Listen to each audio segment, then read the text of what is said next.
أعوذ بالله من الشيطان الرجيم بسم الله الرحمن الرحيم إياك نعبد وإياك نستعين اهدنا الصراط المستقيم صراط الذين أنعمت عليهم غير المغضوب عليهم ولا الضالين.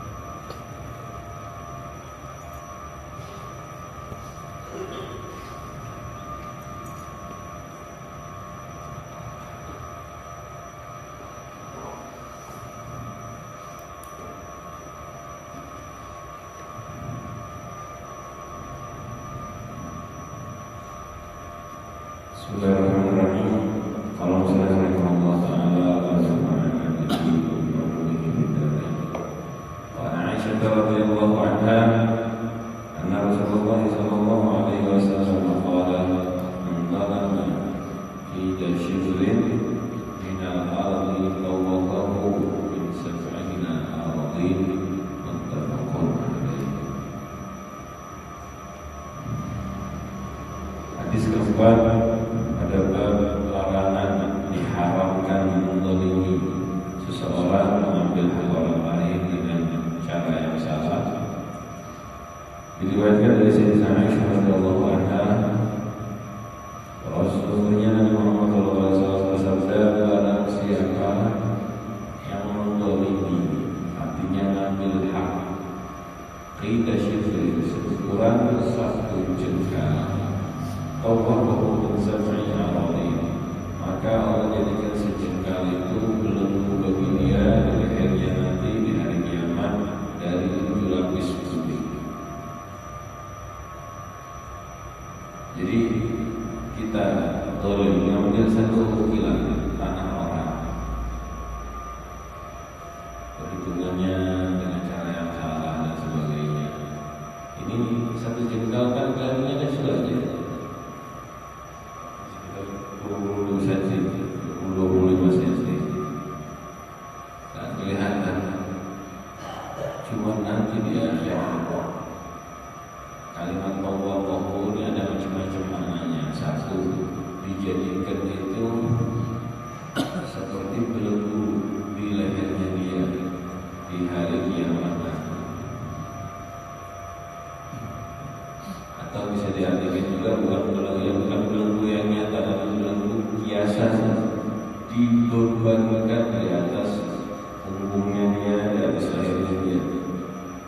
Hukuman, bayangkan. Kalau jengkalnya sedikit tapi dalam ke bawahnya itu bagaimana? 7 lapis bumi. Dan juga ada mengatakan nanti dimintai pertanggungjawaban sebesar itu. Jadi tanggung jawabnya itu bukan cuma minta tanggung jawab 25 cm, tidak ada. Satu jengkal tanggung jawab ada, tapi satu jengkal sedalam 7 bumi, itu tanggung jawabnya dia nanti. Hukumannya dia, permintaannya sebesar itu. Jadi jangan main-main yang menzalimi milik orang lain. Kan saya pakai atasnya aja tanahnya, kalau sampai ke dalam 7 bumi kan tidak mungkin kan? Adalah yang ambil tanah orang sampai ke dalam 7 bumi dipakai. Tidak ada betul. Cuma tetap dimintai pertanggungjawaban seperti itu. Jadi hukumannya buat dia bukan 25 cm kali sekian meter, bukan. Tanahnya 10 meter ya, sudah 25 kali 10, kedalamannya dikali juga. Jadi berat. Kita ini jangan sembarangan. Artinya ini hadis macam ini menunjukkan bahwa menzalimi milik orang lain kadang-kadang kita melihatnya sedikit, cuma tanah sekian saja, tapi hukumannya berat di hari kiamat. Mending kita yang ngalah, mending kita yang mengalah daripada kita mengambil hak orang lain. Hadis selanjutnya, Nabi Musa radhiyallahu anhu qala qala Rasulullah sallallahu alaihi wasallam, inna Allah la yumli lidh-dhalimin fa idza akhadahu lam yuflih. Abdullah hatta idza akhadahu lam yuflih. Thumma qara'a kadzalika akhadhu rabbika idza akhadha al-qura wa hiya zalimatun inna akhadahu alimun shadid. Dari sini Nabi Musa al-Asy'ari radhiyallahu anhu, Rasulullah SAW bersabda menjelaskan, Inna Allah la yumli lidh-dhalimin. Sesungguhnya ridhonya Allah itu membiarkan orang itu zalim. Kadang-kadang ada orang zalim dibiarkan, nggak dihukum, nggak ada apa-apa di dunia. Ini kita sering melihat. Kadang-kadang kita sudah belajar zalim, terus pas ketemu orang zalim, di hati mengganjal. Ini sih dari dulu zalim, nyaman aja hidupnya. Kadang-kadang kita seperti itu. Alhamdulillah ya. Ini juga jadi alat buat setan. Setan ngomong gini tuh lagi sini katanya kan zalim, tapi biasa aja. Berarti nggak apa-apa. Hati-hati ya. Setan bisa menipu kita seperti ini. Nggak apa-apa. Dikasih buktinya orang yang aman-aman aja dunianya. Walaupun zalim aman dan kiaskan macam-macam maksiat kayak gini. Ada orang melakukan maksiat dosa begini aman, tenteram hidupnya, bahkan mungkin lebih kaya dari kita. Terus saya datang kepada kita, lihat tuh sini, makan riba nyaman aja hidupnya. Salah itu Ustaz yang bilang riba berdosa. Salah itu Ustaz yang bilang dosa itu belum zalim itu salah. Dan menyalahkan caranya saya begitu. Nah, diingatkan untuk kita Muhammad SAW. Memang kadang Allah itu membiarkan orang yang dia tambah kaya, tambah sukses, tambah berhasil. Faidah akhadahu ta'bi, kalau sudah dihukum oleh Allah atas kesalahannya tadi, lam yuflithu, gak akan melepaskan. Ketika Allah menghukum seseorang yang zalim, sudah dimimhal, yang sudah dibiarkan, itu hukumannya Allah nggak akan dilepaskan.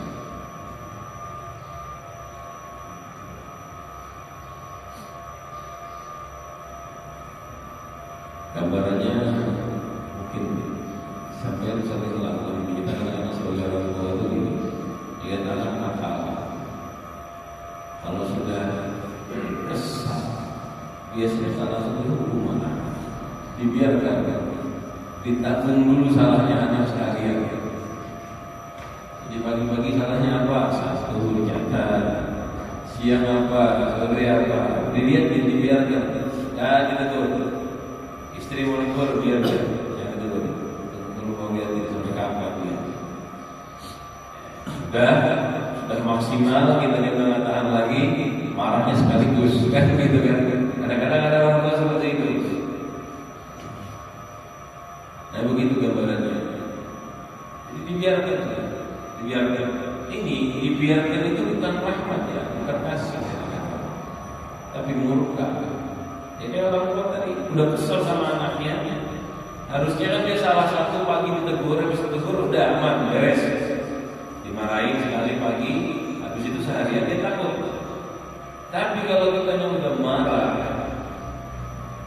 kita sudah kesal, nggak ditegur, tambah banyak salahnya lagi, berarti tak bisa hukuman.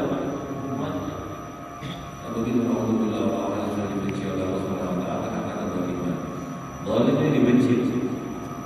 Ini nggak sembarangan ya, dibiarkan itu hukuman berat sebetulnya. Dibiarkan itu tanda rahmat sudah nggak dia dapatkan. Ada orang jahat dibiarkan, berarti Allah tak ingin kasih dia rahmat, malah ingin diberi azab. Kita ini terkadang berbuat salah, langsung spontan dapat hukuman, itu rahmat. Kenapa langsung latihan? Langsung stop, tak tambah banyak salahnya. Salah sedikit langsung ditegur, salah sedikit langsung ditegur. Habis melakukan dosa langsung badan sakit. Jangan-jangan ini kaki dosa kemarin, badan sakit badan. Habis dosa, alhamdulillah duitnya hilang. Gara-gara melakukan dosa. Kan kayak gitu ya, kan sadar itu rahmat. Tapi habis dosa tambah banyak duitnya, habis maksiat tambah sehat badannya. Apa yang dia lakukan? Ya nggak berhenti maksiat. Alhamdulillah. Apalagi ketika maksiat yang terkekang. Contohnya bisa maksiat mendatangi dukun, melakukan hal-hal yang bikin kufur, hal yang haram, apalagi yang bikin murtad bisa. Hal yang haram datang ke dukun minta syarat. Ada yang datang ke ustaz ke guru doakan. Yang datang ke guru pada kabul, yang datang ke orang sesat tambah banyak duitnya. Kalau kayak gini gimana? Biasanya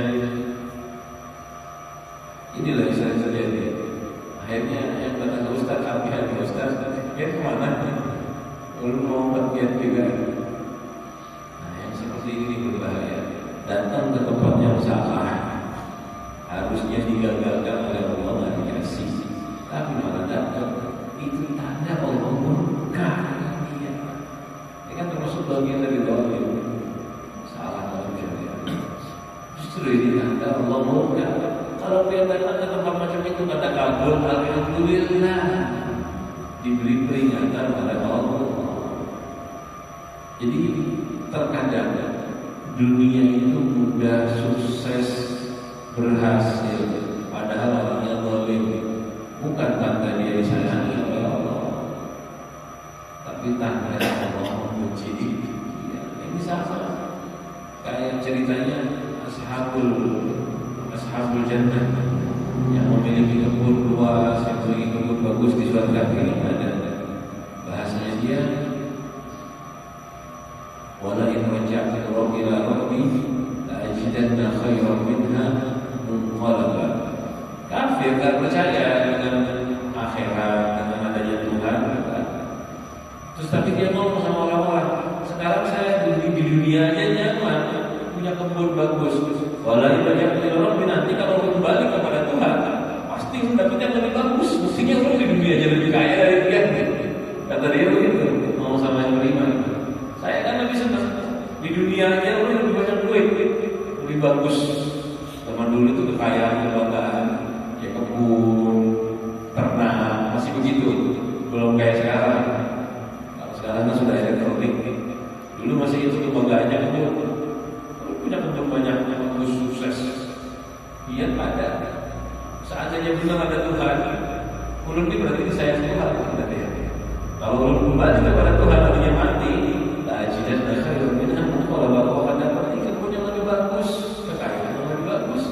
Di dunia aja bagus, apalagi di akhirat.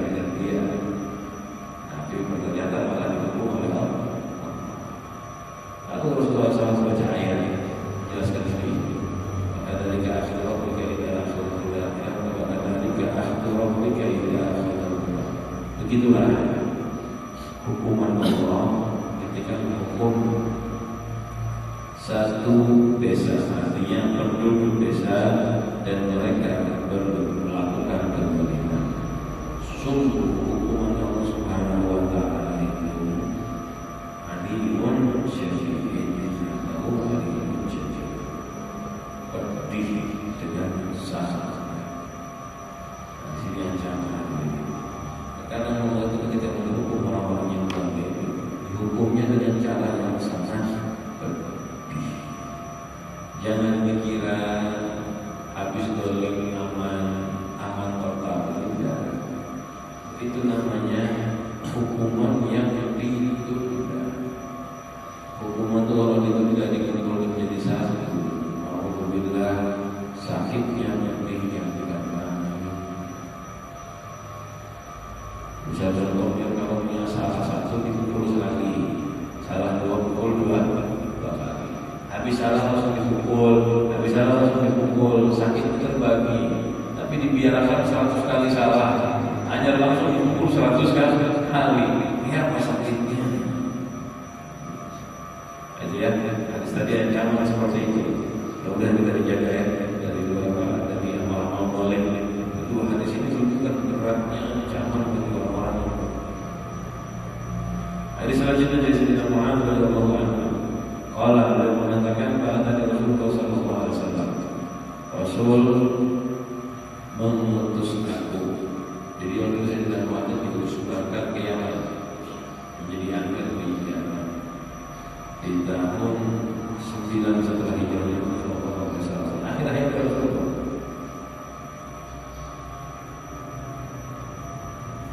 Jadi di akhir pertemuan Sayyidina Mu'adz dengan Rasulullah SAW. Jadi tahun 9 Rasulullah SAW 2 tahun sebelum Rasulullah SAW. ketemu lagi sama Rasulullah SAW sampai saya jawab. Innaka ta'ti qauman min ahli kitab. Rasulullah masih wasiat kepada Sayyidina Mu'adz bin Jabal. Mu'adz, kamu mendatangi satu kaum, datangi orang-orang dari golongan ahli kitab. Ahli kitab artinya mereka adalah Yahudi dan Nasrani. Jadi orang kafir itu dulu ada tiga. Yang banyaknya Yahudi, Nasrani itu dibilang ahli kitab karena ada kitabnya mereka dengan Taurat dan Injil. Ada musyrikin, sama-sama semua satu. Cuma bedanya musyrikin itu total karena percaya Tuhan, percaya Tuhan. Kalau Yahudi sama Nasrani masih ngomong Tuhannya Allah. Nasrani dengan segala kesesatannya, saat itu Yahudi dengan segala kesesatannya. Yang paling buruk di antara tiga ini Nasrani yang musyrikin, karena sama sekali total tak percaya Tuhan. Tapi sebagian dari pendapat yang paling buruk di antara tiga ini adalah Yahudi. Yahudi yang paling buruk. Kenapa? Kalau musyrikin memang tak percaya kebenaran sama sekali. Tapi kalau Yahudi percaya ada itu, tapi tidak mau menerima. Tidak mau menerima. Jadi lebih buruk.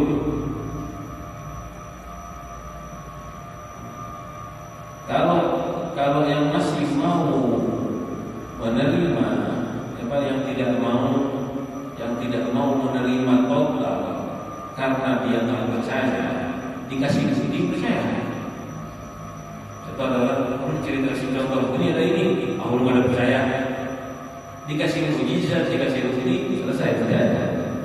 Tapi kalau yang udah tahu itu benar, nggak mau menerima, nggak bisa kasih. Yang contoh misalnya Nabi Muhammad adalah Rasul yang sudah baca kitab terdahulu, tanda Nabi Muhammad adalah Rasul. Terus keluar Nabi Muhammad kan tahu, oh ini umat yang nanti kita bunuh. Ketika dikasih tahu ini nabinya, kalau dia nggak percaya, cuma mau disadari macam apa? Dia sudah baca kok, sudah ada buktinya. Dia nggak percaya, dikasih mukjizat tetap nggak percaya. Tapi kalau yang memang nggak pernah baca kitab, tidak pernah membahas apa-apa, ada nabi di akhir zaman yang juga kada tahu. Tiba-tiba ada orang ngurung nabi, masa ada nabi, kan nggak percaya kan? Dikasih mukjizat, dikasih bukti, ada nabi. Ini bukti. Ketika ada bukti, sahabat dulu, bahkan ayat Al-Quran, ya, dijelaskan. La tajidanna asyaddan nasi adawatan lil ladzina amanu al-yahuda wal ladzina asyraku. Ini ayat Al-Quran. Kamu akan dapat yang paling memusuhi orang-orang beriman, Yahudi dan orang-orang yang musyrik. Kalau melihat ayatnya urutannya Yahudi duluan, berarti yang paling memusuhi orang beriman, Yahudi dan musyrikin. Wala tajidanna aqrabahum mawaddatan lil ladzina amanu alladziina qalu inna nasara. Dan kamu akan dapatin yang paling dekat di antara tiga tadi. Di antara tiga tadi yang paling mungkin, paling mudah untuk beriman adalah orang-orang yang mengatakan kita Nasara. Kok bisa? Dari kabilan minhum qissisina wa rubban wa hum la yastasirun. Karena di Nasrani itu ada ahli kitab, ada belajar, ada rubban, dan mereka tidak sombong. Mereka tidak sombong. Tapi kalau Yahudi sama musyrikin, mereka udah sombong duluan. Orang-orang musyrik, contohnya Abu Jahal, Abu Lahab, Abu Jahal contohnya bisa. Abu Jahal itu pas mau dipenggal kepalanya sama Abdullah bin Mas'ud, ngomongnya begini, bilang sama Muhammad, ulun musuh dia dunia dan akhirat. Bayangkan sudah sekarat, tinggal matinya aja dengan sombongnya. Dia kira nanti saya di akhirat selamat. Bilang Muhammad, nanti kita musuh lagi di akhirat. Itu orang musyrik. Yahudi begitu juga dengan sombongnya dia. Dengan sombongnya dia mengatakan kita itu yang dicintai Tuhan melainkan turun ayat-ayatnya. Ikut Allah dan Allah. Mereka ngomong kita dicintai Tuhan, kita tak perlu Nabi Muhammad. Jadi mereka itu merasa orang yang paling baik di bumi sampai sekarang. Bahayanya Yahudi itu begitu, mereka merasa mereka yang terbaik di dunia. Yang lain halal dibunuh, diapakan aja. Untuk mereka itu yang paling buruk yang membuat mereka tidak bisa dapat hidayah. Rasulullah ngomong kepada Sayyidina Mu'adz, cuma saat itu dia tidak banyak Yahudi, tidak banyak Yahudi. Jadi beliau masih tahu kamu mendatangi ahli kitab. Memang murad makna dari ahli kitab adalah Yahudi dan Nasrani. Arti dari ahli kitab Yahudi dan Nasrani. Dan memang itu paling banyaknya orang-orang musyrik saat itu dari ahli kitab dari Yahudi dan Nasrani. Suruh berangkat. Fad'uhum ila syahadati an la ilaha illallah wa anna Muhammadan Rasulullah. Ajak mereka untuk bersaksi bahwa dia adalah Tuhan Allah dan aku adalah Rasulullah. Disuruh masuk Islam. Pertama suruh syahadat tidak. Karena mereka sudah di kitabnya itu sudah ada, sudah tahu Tuhan yang Allah. Mudah, sama. Tinggal bagian kedua itu Muhammad adalah utusan Allah. Ajak mereka. Fa'inhum ata'u lidzalika fa'alimhum anna Allah qad farada 'alaihim khamsa shalawatin fi kulli yawmin wa lailah. Kalau mereka taat, mau syahadat, bersaksi kebenaran dari Muhammad sallallahu alaihi wasallam adalah utusan Allah, artinya masuk Islam ada. Kalau taat, ikutin, kasih tahu mereka bahwa Allah mewajibkan sholat 5 waktu setiap hari. Ketika mereka sudah percaya, bersaksi syahadat, beritahu bahwa pada kewajiban sholat 5 kali sehari setiap hari. Nah, lihat di sini. Selain berdolim dan kita bahas sedikit, di sini jelas hal terpenting dalam Islam setelah syahadat adalah sholat. Jaga sholatnya ini. Habis hari raya kayak gini, jangan sampai berkurang. Ramadan biar rajin ke masjid berjamaah, isya berjamaah. Kalau habis Ramadan sekarang bisa. Gak ada alasan repot, susah. Justru Ramadan susah loh masjid berjamaah. Repot Ramadan itu. Hanya selesai buka puasa biarkan sudah masjid sholat tarawih. Ada nyaman tarawihan itu. Sholat isyanya ada nyaman karena habis buka puasa sholat masih full. Ada nyaman tapi berangkat ke masjid. Dan keadaan nyaman.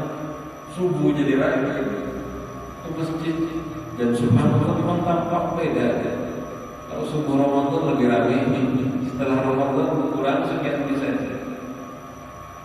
Jangan sampai putus. Tuhan kita tuh sama, di Ramadan ada, di Syawal ada juga Allah. Sama yang kita tuh Allah bukan cuma di bulan Ramadan aja. Sembah seterusnya. Khususnya sholat dijaga.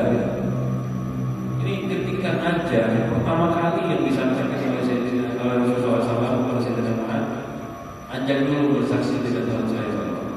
Udah Islam, sholat dulu. Nah, suruh sholat dulu. Fa'inhum ata'u lidzalika, kalau udah sholat, beres, baru kasih yang lain. Apa itu? Zakat. Fa'alimhum anna Allah qad farada 'alaihim shadaqatan. Allah mewajibkan atas mereka sedekah, membuat wajib atas mereka sedekah. Tukhadhu min aghniyaihim wa turaddu 'ala fuqara'ihim.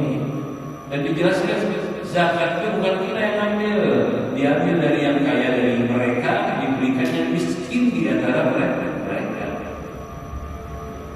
Di Islam itu mengambil zakat bukan dibuat pemimpin, bukan dibuat rajanya, bukan, tapi diberikan kepada fakir miskin. Bahasanya begitu ya. Biar bisa datang ke satu kampung, ayo bayar zakat. Ke siapa? Ulun. Ragu langsung orang-orang. Bisa saya tidak muat datang ke Yaman, ayo sini bayar zakatnya. Bisa pak? Betul. Ulun kirim ke Mekah, bisa. Lalu kasih ke Rasulullah. Kira-kira mau nggak mereka melalui zakat? saja. Kalau kita suruh ngeluarin duit, yang bayar nanti kan akhirnya. Nah, dijelaskan zakat bukan begitu.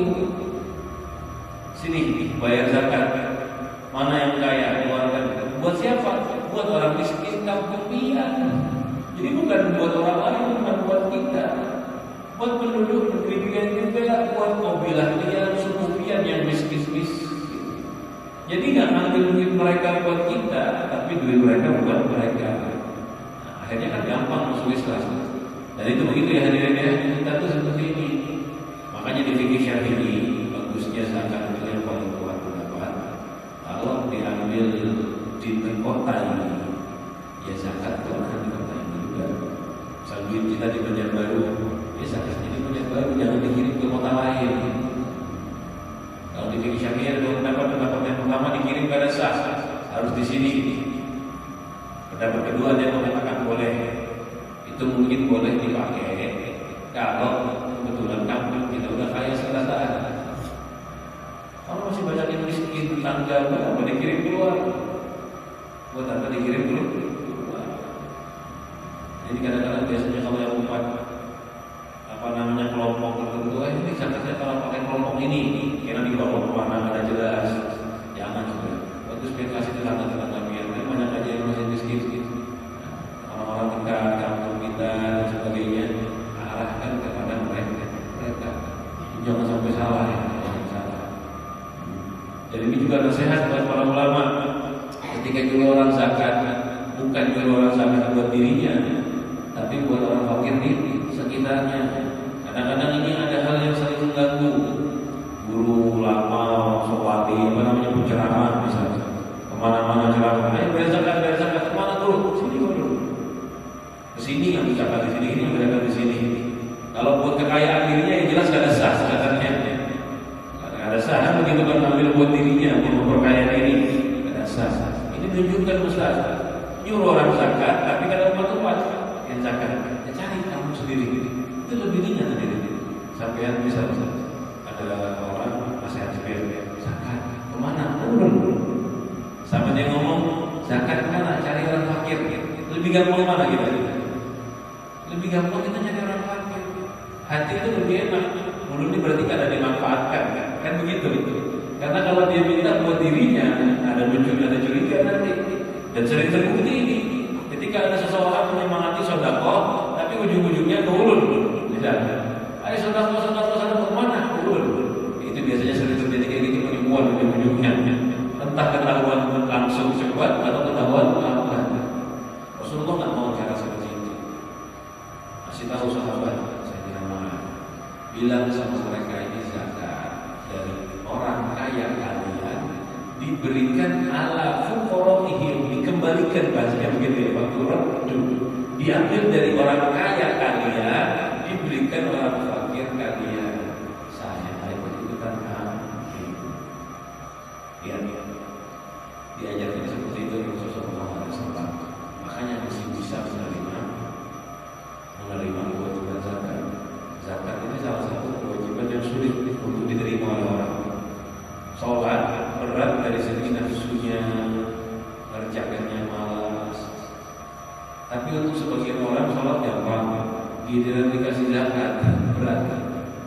Dan terbukti loh, sampai sekarang Muslim rajin ngeluarkan zakat, cuma kadang-kadang dengan berat hati. Atau nanti pakai cara-cara yang agak tak pas, sembarangan. Biasanya sampai sholat zakat Ramadan ya. Sebetulnya itu perlu diperhatikan itu. Zakat kan memang wajibnya Ramadan. Kalau zakat harta bukan bulan Ramadan sesuai dengan haul pian. Kalau nisabnya pian misalnya harta simpanan, nisabnya bulan Maulid, ini zakatnya nanti nunggu haul bulan Maulid. Kalau dizakat sekarang ternyata Maulid nanti duitnya lebihan, kurang di zakat kita. Ini nanti mungkin ada harus pelajaran zakat. Dan jangan detail, jangan sekedar tanya dijawab selesai. Kurang ya kayak gitu ya. Kalau bab zakat itu harus yang detail. Jangan satu pertanyaan langsung beres. Kadang-kadang itu kita tanya satu masalah, belum beres, belum detail. Masalah itu kita dijawab sama guru, tapi masalah ini ada hubungan ke sini, ada hubungan ke sini. Yang kedua hubungannya kita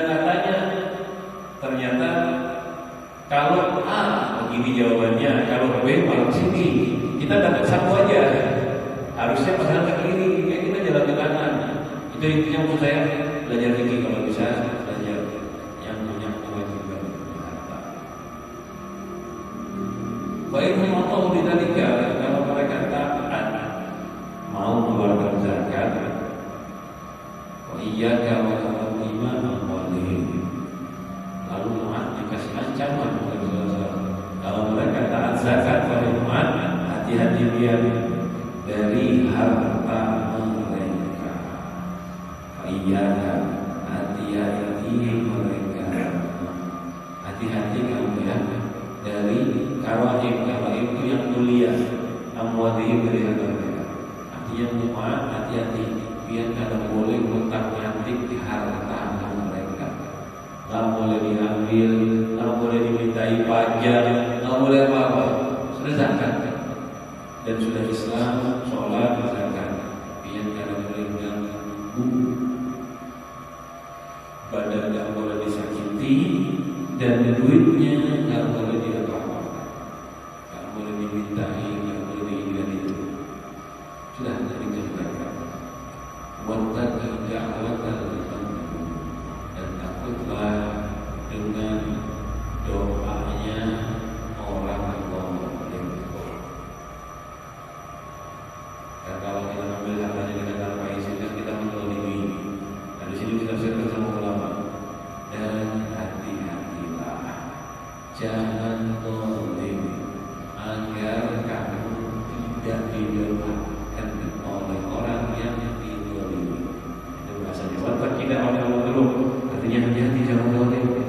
Takut dengan doa orang yang kita sakitin, yang kita zalimi. Fa innahu laysa bainaha wa bainallahi hijabun taqwa. Hadis sahih riwayat Bukhari Muslim. Rasulullah menjelaskan doanya orang yang dizalimi itu tidak ada hijab antara dia dan Allah Subhanahu wa ta'ala. Orang itu kalau kita zalimi, still doanya itu tanpa ada hijab.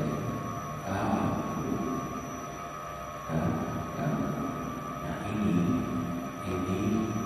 orang zalim itu mau orang soleh, orang yang dizalimi mau soleh mau tidak, itu doanya. Jangan ini orangnya juga jelek yang dizalimi. Saat dia dizalimi, dia disakiti, Allah menerima doanya dia kepada orang yang dizalimi. Bagian itu aja. Allah itu Maha Adil. Gak mungkin ada orang jahat satu hal, kemudian dia disakiti sama ini. Pasti Allah menuntut balas juga di bagian yang tadi. Perkara dia jahat, dia dihukum juga nanti lainnya. Tapi saat dia zalimi, dia minta tolong sama Allah, Allah tolong. Allah hukum yang menjadi dia. Ini walaupun orangnya jahat, apalagi yang dizalimi orang soleh. Ini kan pada rasa secara umum orang yang dizalimi doanya kabul karena ada hijabnya. Itu umum, orang yang dizalimi siapa aja.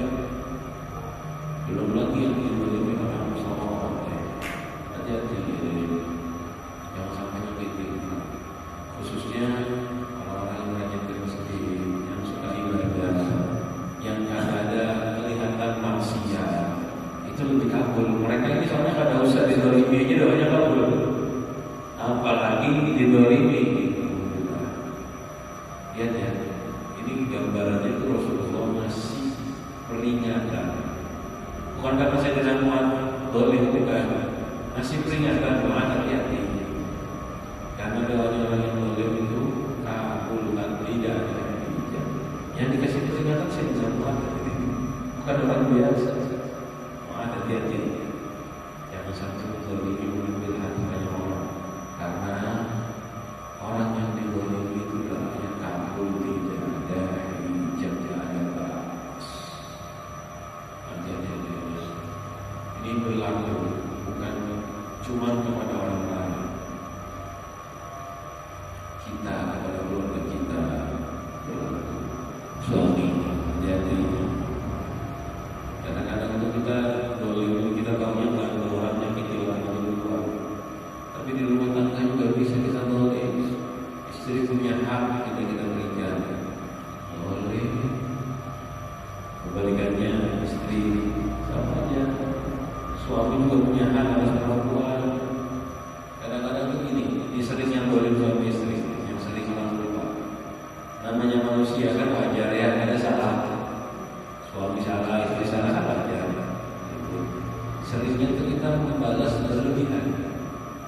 Membalas berlebihan. Suami salah, ngambek istri. Ngambeknya gimana? Bukan cuma ngambek sedikit, tapi ngambeknya membalas suami tapi dengan berkali-kali lipat. Atau kebalikannya, istri salah, marahnya 10 kali lipat. Padahal salahnya apa? Marahnya berlebihan. Hati-hati. Hati-hati, itu boleh. Anak itu juga, kita orang tua ke anak, anak ke orang tua sama. Jangan sampai boleh. Anak ke orang tua sudah sering dinasihati. Sebetulnya lagi terlalu sering nih, bakti udah terlalu sering yang kita dengar. Yang lebih penting lagi, karena kita ini kebanyakan orang tua, kitanya jangan dolim sama anak. Kita jangan dolim sama anak. Karena kita merasa orang tua harus dibaktikan, harus bakti sama mulut, kita nuntut terus sampai anak kita dolimi. Salah sedikit durhaka, salah sedikit durhaka. Hadirin, ya ada babnya memang. Penting bakti sama orang tua itu penting sekali. Cuma orang tua juga penting memperhatikan haknya anak. Sampai kan juga pernah merasakan jadi anak juga. Kalau orang tua kita jahat sama kita gimana rasanya? Nah, kita sekarang jadi orang tua harus paham itu. Sebetulnya jadi orang tua itu harusnya berpengalaman dalam menjaga dan merawat. Nah, ini penting perhatikan ya. Itu Sayyidina Muhammad berdakwah dikasih teguran sama Rasulullah, hati-hati dari orang. Jangan menzalimi orang, karena doa orang yang dizalimi itu tidak ada kabul doa. Nah, kesempatan hari ini sekarang kan masih lebaran, masih musimnya. Kalau memang ada sempat salah satu orang, minta maaf. Cepat-cepat kesempatan. Walaupun bukan lebaran sekalipun. Kalau udah belajar begini ya langsung ada ngerasa memang dolimi orang lain, mengambil haknya orang lain. Cepat-cepat berbandingkan, minta maaf, minta ridho. Saya negeri kalau orang taat soleh terus menzalimi orang lain, itu habis namanya nanti dari dia. Nanti mungkin ini pertemuan selanjutnya kita bahas di sini. Biar taat soleh hari ini, tapi menzalimi orang, bisa-bisa taat kita, ibadah kita habis semua, diambil oleh orang yang kita zalimi. Apalagi kita pas-pasan. Kalau pas-pasan malah lebih bahaya lagi apa? Pahalanya ada, berarti kita malah diberi dosa orang yang kita zalimi. Jadi kesalahan kita tuh kesalahan dia dilimpahkan, alhamdulillah diberikan kepada orang yang menzalimi. Kepada jadi orang yang menzalimi itu malah dapat dosa orang yang dizalimi. Jadi perlu dijaga, diperhatikan, jangan sampai ada walaupun kecil. Sayyidina Jundub bin Junadah, sahabat Rasulullah SAW, beliau itu dulu pernah nimbang barang. Kalau beli barang ditimbang, diperhatikan, dan dia ngomong hati-hati, jangan sampai kurang walaupun sebiji. Jadi ada satu sebiji jagung atau gandum jatuh. Kira-kira kalau orang timbangan kayak apa? Nimbang beras, ada sebutir jatuh. Kira-kira dikembalikan nggak? Resek. Ada sebutir aja kan? Ada efeknya ada timbangan atau tidak ada? Ada. Kata beliau, hati-hati jangan sampai kurang walaupun sedikit. Loh kenapa? Sebutir aja. Kata beliau, memang ini nggak kelihatan di timbangan dunia, tapi tampak di timbangan akhirat. Cuma satu butir aja jatuh. Hati-hati beliau kembali. Kenapa? Memang sekarang di timbangan dunia kada kelihatan, di timbangan akhirat kelihatan. Itu hadirin, itu dulu kan masih pakai timbangan yang apa namanya? Tahu lah yang satu kanan satu kiri yang kan ada kan nanti ditaruh itu kan sekilo itu uang di sini. Yang timbangan sama rata tuh kanan kiri. Yang biasanya di sidang dan sebagainya itu kan masih begitu. Jadi nggak ketahuan. Sama kayak takaran beras yang kaleng itu seliter, setengah liter kan kalau orang sebutir kelihatan nggak? Sekarang aja di dunia itu dulu kan nggak kelihatan. Sekarang di dunia ada timbangan digital. Kita tahu kan timbangan emas. Itu kan detail kan. Biar kurangin satu butir dia ngambil gak beras kalau di situ kurang. Ambil satu buah ketahuan kurang kayak. Soalnya dia ada yang 0,00. Itu timbangan dunia aja sekarang sudah ada yang bisa membedakan kurang satu butir ataupun bertambah satu butir. Itu baru timbangan dunia, apalagi timbangan akhirat. Itu sahabat radhiyallahu anhu takut udah terbayang ya timbangan digital zaman sekarang. Apalagi timbangan akhirat. Nah, jadi hati-hati ya. Jangan sampai membuatnya orang kecil apapun. Memang cara paling bagus kata dia itu kurang interaksi. Kalau Habib Nur takut dolim kalau ngomong sama orang, caranya gimana? Jangan Habib pulang keluar kalau ada hajat, itu caranya. Kayak sekarang silaturahmi Ramadan Lebaran, jangan terlalu panjang. Artinya kalau ngobrolnya ilmu silakan selawas-lawasnya. Tapi kalau silaturahmi panjangnya ada guna, baik datang habis sampai orang belikan. Begitu sudah termakan. Kenapa? Biar kita nggak terlalu banyak ngomong, akhirnya nyakiti hati orang, akhirnya mati melakukan kedoliman. Jadi silaturahmi itu tujuannya menghapus dosa, bukan menambahi dosa. Nah, mudah-mudahan di bulan Ramadan di bulan Syawal ini ibadah kita bulan Ramadan diterima oleh Allah dan kita diampuni dosanya oleh Allah Subhanahu wa Ta'ala. Dijaga dari segala sesuatu yang dijadikan hamba yang